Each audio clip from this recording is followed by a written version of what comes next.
Chapter 8. At the end of 20 years, during which Solomon built the temple of the Lord and his own palace, Solomon rebuilt the villages that Hiram had given him, and settled Israelites in them. Solomon then went to Hamath-zobah and captured it. He also built up Tadmor in the desert, and all the store cities he had built in Hamath. He rebuilt Upper Beth-horon and Lower Beth-horon as fortified cities, with walls and with gates and bars, as well as Baalath and all his store cities, and all the cities for his chariots and for his horses, whatever he desired to build in Jerusalem, in Lebanon, and throughout all the territory he ruled. All the people left from the Hittites, Amorites, Perizzites, Hivites, and Jebusites. These people were not Israelites, that is, their descendants remaining in the land, whom the Israelites had not destroyed. These Solomon conscripted for his slave labor force, as it is to this day. But Solomon did not make slaves of the Israelites for his work.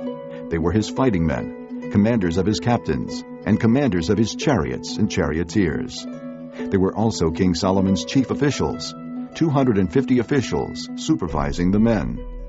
Solomon brought Pharaoh's daughter up from the city of David to the palace he had built for her, for he said, "My wife must not live in the palace of David king of Israel, because the places the ark of the Lord has entered are holy."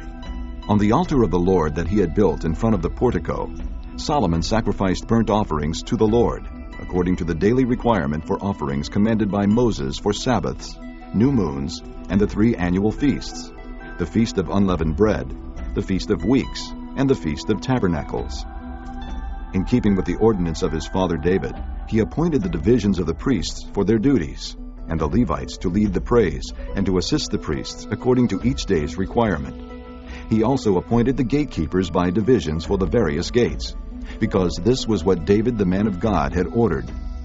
They did not deviate from the king's commands to the priests or to the Levites in any matter, including that of the treasuries.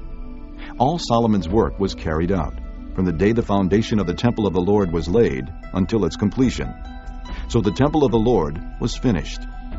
Then Solomon went to Ezion-Geber and Elath on the coast of Edom.